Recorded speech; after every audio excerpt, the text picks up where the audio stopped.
A few videos back, a commentator asked me to comment on the trade deals, particularly the ones that are being negotiated with Australia and New Zealand. So my thanks to P.E. Doulis. It was a good question, and one I've had to think about for some time. This is because the current trade deals being negotiated in support of Brexit make absolutely no sense whatsoever. They really don't. It's been very difficult to understand what is going on. So I think I have a bit of a handle on that now, hence this video.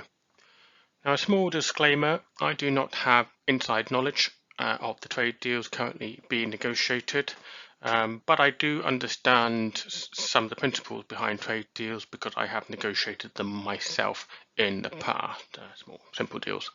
So here's some of my thinking on what's going on. When exploring this topic, it's worth just summarising some of the key principles first. So I'm going to start and talk very briefly about the World Trade Organization.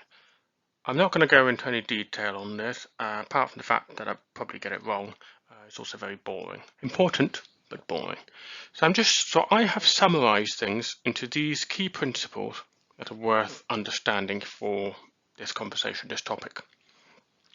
The first is that the World Trade Organization exists to reduce and standardize trade barriers. Now note I did not say eliminate. This is because the World Trade Organization, like any international organization, is built upon compromise and consensus, and it is not possible to eliminate trade barriers. Some world leaders might like to do so, some countries might like to do so, but certainly not all. So what the WTO, the point they have reached, is they have set up a common set of rules and standards that all members to the WTO can apply. So think of this as the minimum template. And there's various chapters and annexes and government procurement agreements, a whole host of different templates and agreements that all the countries are signed up to. So any country, let's say a new country, is formed and joined the WTO, they apply the template as is to all the other countries that are also signed up to the WTO. So that's your baseline, your minimum standard, if you like. So that's what WTO rules actually mean. And it's there to try and encourage trade. The WTO do want to reduce trade barriers, but they're not going to be in a position to completely eliminate them. So what they are, there's a set of tariffs, a set of standards applied across various sectors. Some sectors are exempt, by the way. So things to do with security and defence and so on are exempt from trade rules to quite a large degree. So that is the starting position. That's what WTO rules actually mean.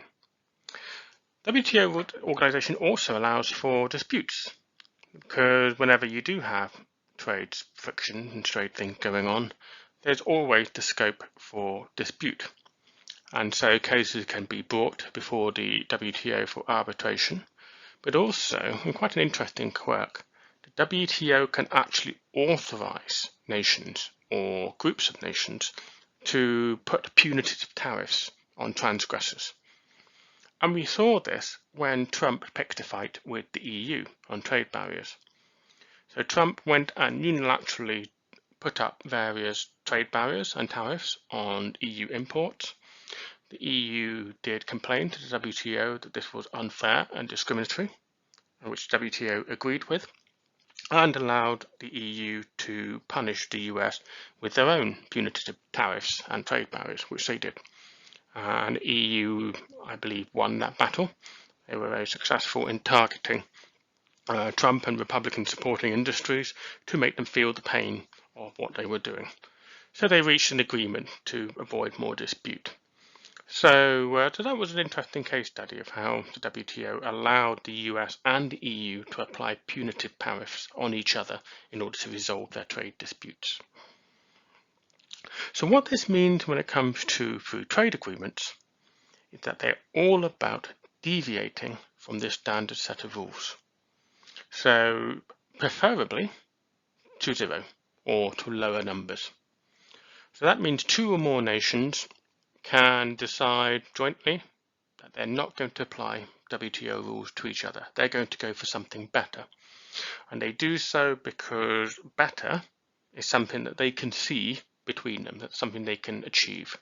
And I'll talk a little bit more about that in the next slide. So the key principles behind any of these trade agreements, of course, is that you are deviating from WTO organization rules. Now, part of why those rules exist is because the issue of protectionism. And in all honesty, free trade agreements don't eliminate that. They don't get away from it. They reduce it and they codify it.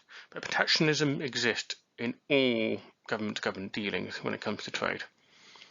This is because political leaders and governments have to protect their national interest.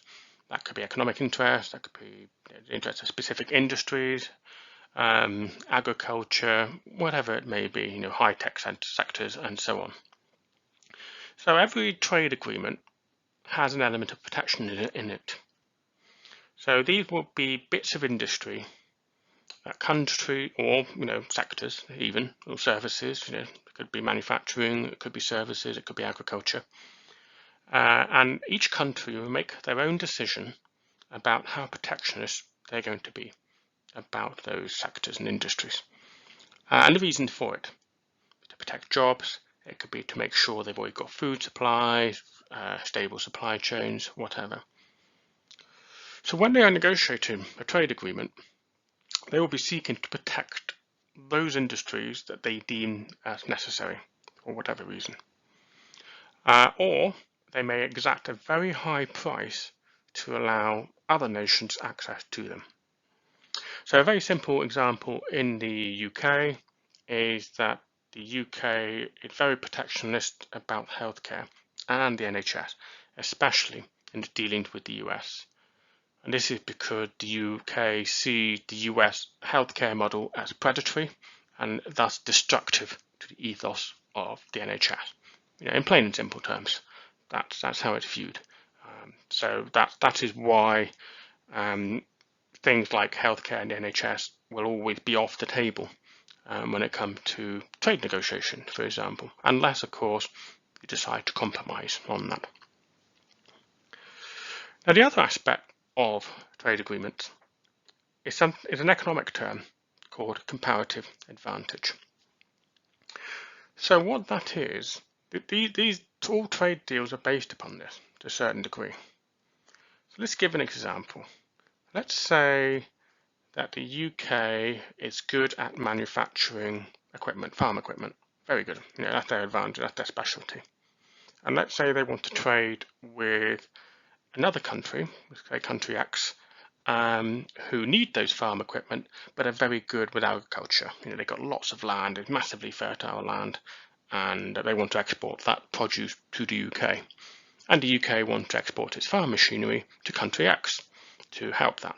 So there's a simple example of comparative advantage. They will both agree to trade complementary technologies and produce to benefit both sides.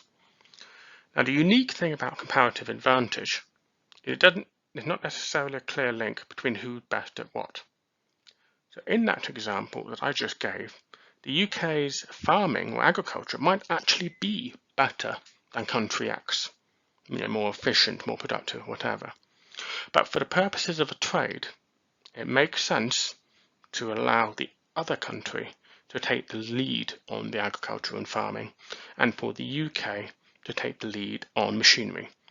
This is because in this example, the UK has a clear lead on the quality of machinery, and whilst country X may not be as good as the UK for agriculture and farming, it is not hugely different, not hugely behind. So comparatively speaking, the trade is very much worth it. So that's what comparative advantage is. Slightly changing that, the benefits of specialization. And this is where country X, in that previous example, is the best agriculture. No holds barred, better than UK. So each nation decides that they have a specialist advantage and they're going to trade to obtain the benefits of each other's advantages. Simple as that. So, and a lot of trade is all about this. Other benefits of trade is that you're reducing the barriers and you're reducing costs. Now this is a bit of a double-edged sword thing really, because tariffs are applied by government. So actually it's government coffers that benefit from imports from tariffs. And that is money that the government can make a decision to put into the general pot, in the general treasury, or perhaps to compensate the industries where who are losing out as a result of the import. That is a decision the government can make. But certainly if you reduce costs, then companies, businesses and industries will export more. They have lower cost, they have more benefit to the other side of buying that goods or service. So you can see that there's a few dimensions here as to why people have trade agreements. And all of this is based upon the fact that each country will conduct a very extensive amount of analysis and try to understand where it is it wants trade, where it is deficient, things that they lack that they want, for example.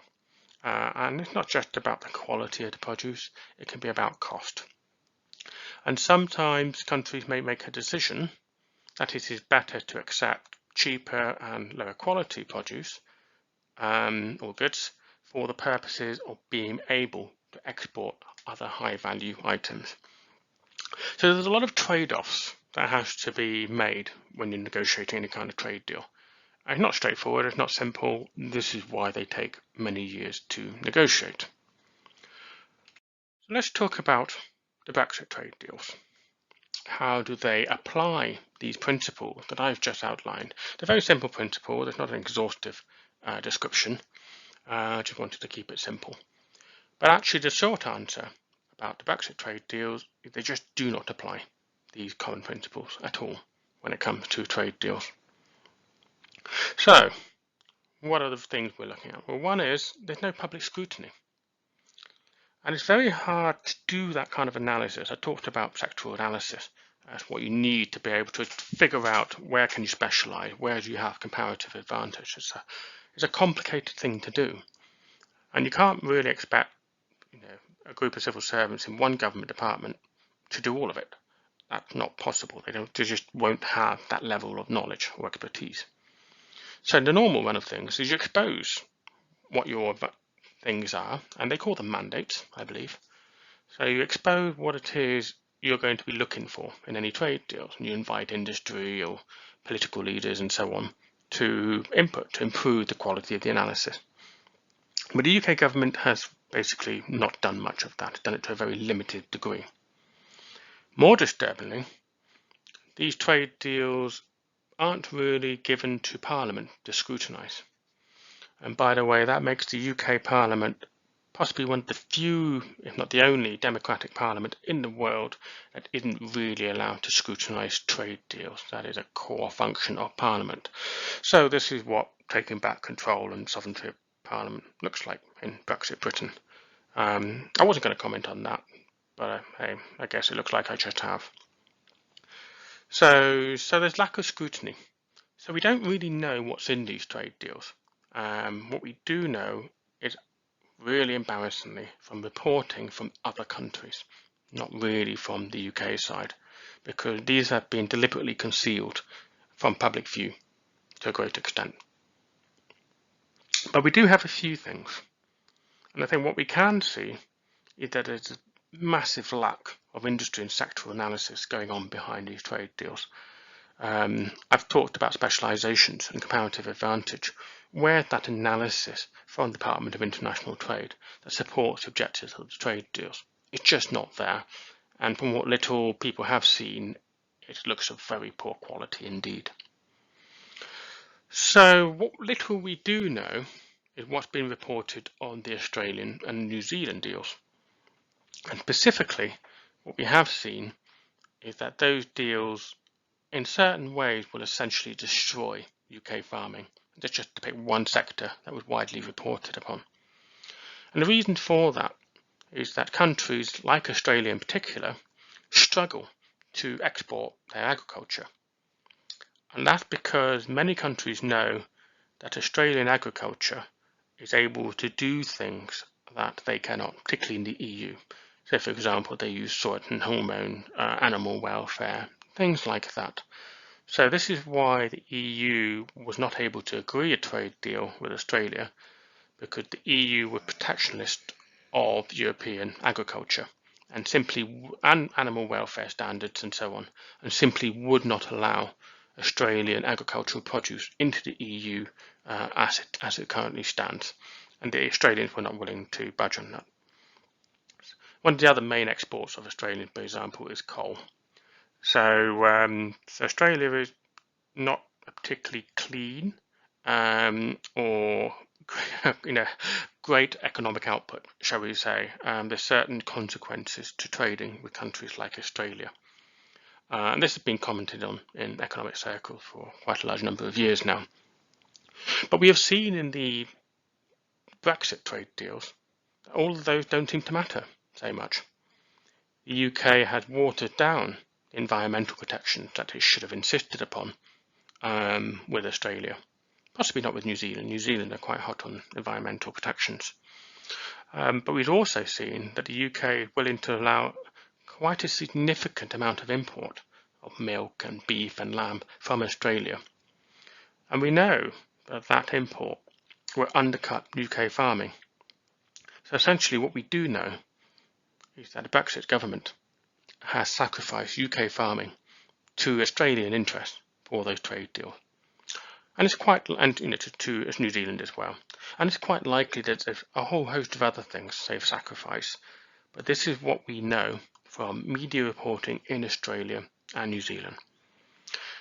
So what we don't have is anything that says what the benefits are.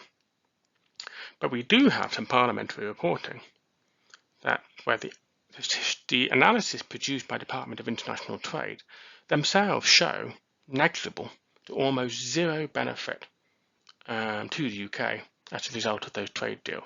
No benefit to UK GDP. So that's the conclusion we have to draw, is that there really are no economic benefits from these trade deals, these Brexit trade deals. There are quite a lot of interim trade deals, but those interim trade deals are copy and paste jobs of what the EU had done with various countries. And that's not to say they're bad trade deals, but the EU would, of course, have been reflecting the protectionist and comparative advantage of all 28 nations at the time. So when you're negotiating just as one nation, as the UK is, you obviously seek to change some of those parameters as not always being relevant to your economy. But in this particular case, the UK has just not done that. The UK hadn't done the analysis, it hadn't made the tweaks, it just copied and pasted. And where the UK has deviated from WTO rules and from what it had with the EU, the analysis would appear, and media reporting would appear to indicate that they've gone for something considerably worse than we had previously. So trade deals, Brexit trade deals, are not about economics. So what are they about, really? Well, why would we have them? Well, unfortunately, there's a very simple answer to this, in a way, and this is why it's so hard to rationalise what is going on.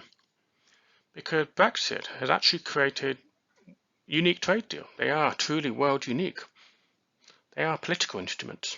They're not economic instruments. And yeah, there's an element of politics in any trade deal that any nation cares to negotiate. But in the case of Brexit, it is pure politics. There's almost zero economic behind it. And this is why it's been difficult to understand them, why it's difficult to analyse them, and why, of course, they're not subject to public scrutiny as any other trade deal would normally be. So really, they fulfil a Conservative manifesto commitment. And I can't exactly recall the commitment, but I believe it's something like 80% of trade deals agreed within about 3 or 4 years, which is utterly insane, in all honesty. It's a very perverse incentive. There is no way you can do the analysis, you can negotiate decent trade deals that protects your interest and increases trade in that time frame, especially not if you have to do so many trade deals all at once. And especially not when you have a new department with international trade that needs to learn from each trade deal as they go along. because you have to remember that trade deals have very much been to preserve the EU.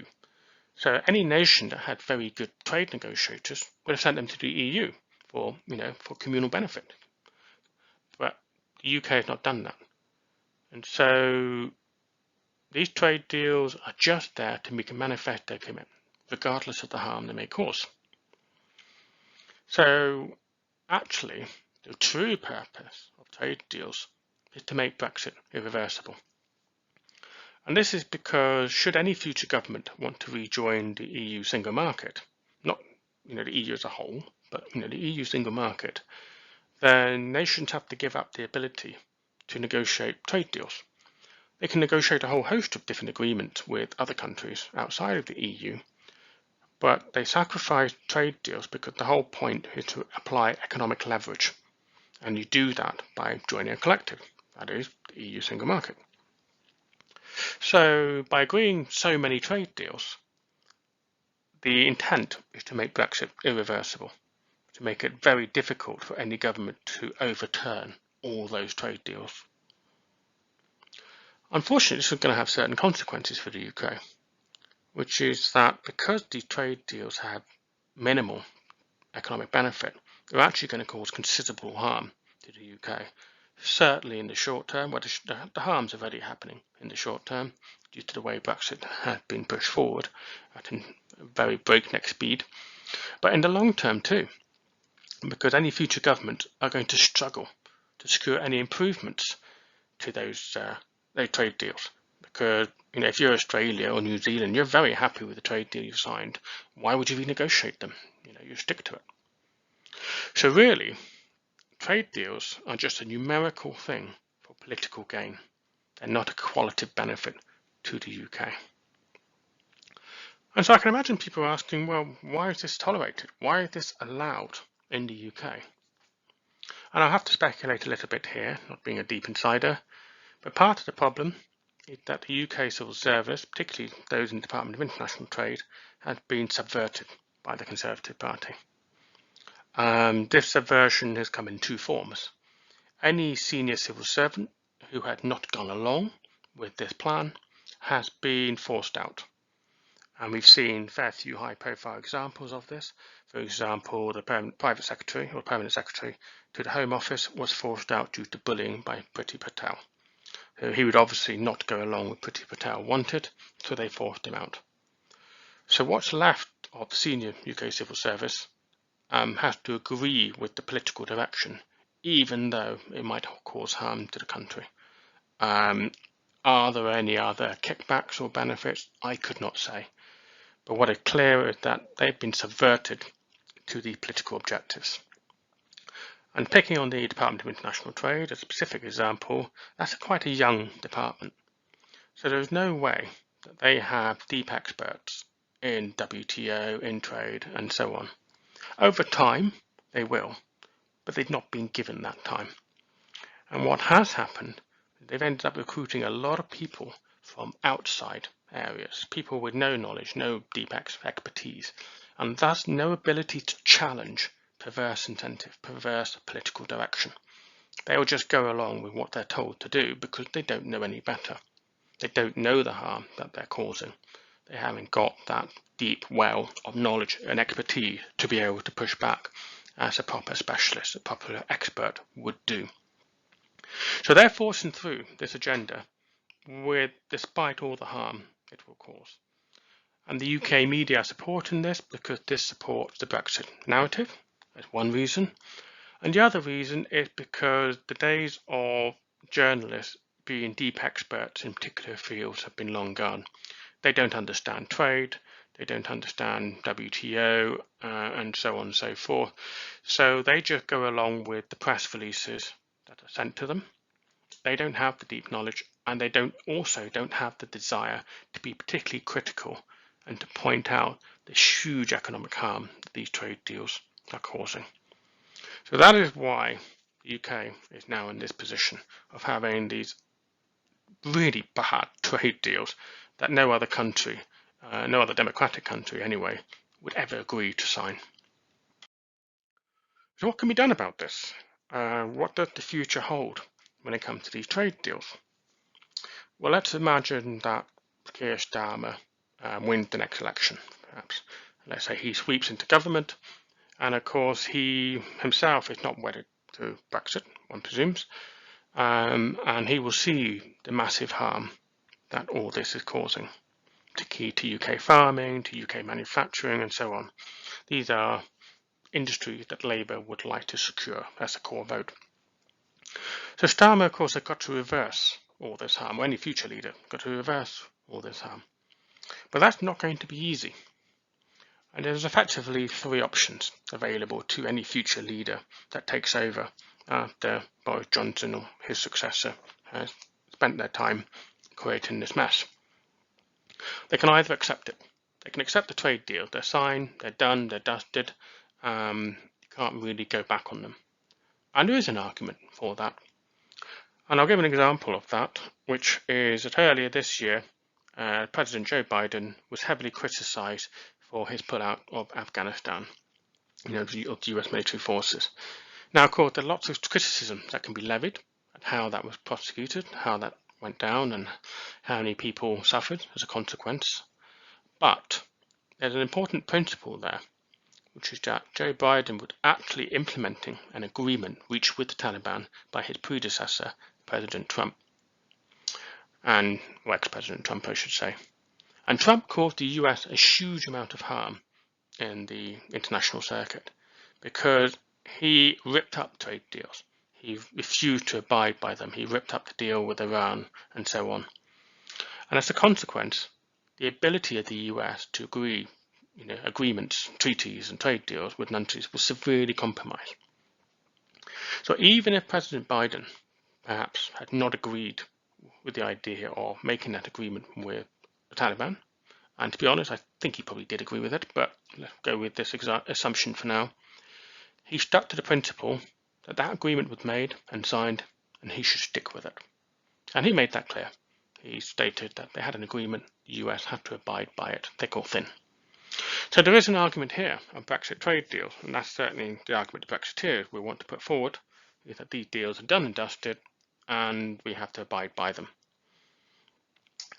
The second option is renegotiation, and that will mean that a future UK Prime Minister will have to go to various countries like Australia and New Zealand and say, look, these deals are not good, we need to renegotiate. And that's not going to be a great negotiating position. They will find that countries will quite like their deals and perhaps not be willing to renegotiate. Or they may accept the position and the spirit of decent partnership and being decent allies, they may agree to negotiate. But we don't know, we shall see. What there might be an element of, even in 2, is option 3, is a force majeure, or unilateral action. So the future UK Prime Minister might have to say to New Zealand and Australia, these deals have to be renegotiated, they just cannot be allowed to stand. I'm going to give you 12, 18, 24 months, however long it be, to agree to a new deal, otherwise the UK is going to pull out, and the UK is now giving you notice, 12 months notice, whatever it may be, that we will withdraw from these trade agreements. So there's an element of unilateral action there. And the future Prime Minister may have to do that in order to try and fix these trade deals, quite likely to be honest. There is another thing, this is a little bit off the wall thinking, which is that these trade deals are all legitimate because they were signed and ratified by legitimate treaty stroke democratic process. In other words, if Johnson gets these all signed off in Parliament, then they become law, and that internationally legally recognised. But the Vienna Convention on the Law of Treaties does have certain exemptions, and one of those exemptions is for fraud, for example. So and here's an interesting thought, a future UK Prime Minister may find themselves in a very weak negotiating position. One way to improve their negotiating position will be to put the likes of Boris Johnson in court on charges of corruption, of bribery, of fraud, misappropriation, malfeasance in public office, anything like that.